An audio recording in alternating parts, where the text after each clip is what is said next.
Hey, today I'm going to be talking about Screenr, which is another web-based screen recorder that you can use for demonstration purposes, to add to your classes. Anything that you can do on your computer, you can show somebody on Screenr. You have up to 5 minutes of recording time using Screenr, and it's a free product.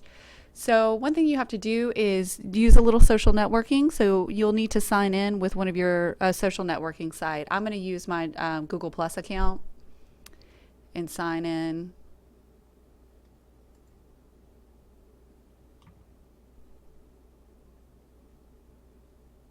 And it'll save screencasts for you. So I'm going to click on Launch Screen Recorder now, and I'm going to show you how to look up a book on in our catalog, which is pretty simple. So I'll click on down here at Launch Screen Recorder, and it's going to look for Java to work, and it's going to, a few pop-ups will appear to make sure that you want to allow the Java to work. I go ahead and accept it, and this little screen pops up. So it'll tell you how to record. You can resize the frame. You can do down here at the bottom. I'm just going to do a full screen.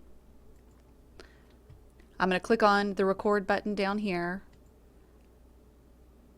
and a 3, 2, 1 will pop up, and I can actually start my screencast. So here I am. I'm going to show you how to look up a book in the catalog at library.jcsu.edu. We're going to look up Beloved. Here it is, and this is what it looks like. And now I'm going to end my screencast. So I'm going to click on Alt-D, and it actually pauses the screencast. So if you need to take a breath, if you need to go do whatever you need to do, you can pause it and then restart it. But I'm going to click on Done. I can also, if I'm not pleased with what I've just said, I can just trash it and start over. So I'll click on Done right here, and it'll take us to our screen. Up here, there's a tab for Screenr, and it'll say Publish Your Screencast. So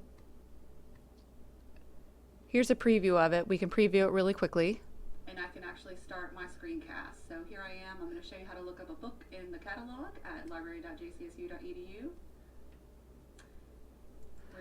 Okay, so there it is. That's basically what we've recorded. I can describe the screencast, and I'll click on Publish. If I'm not happy with what I've done, I can click Delete Screencast. Pretty simple.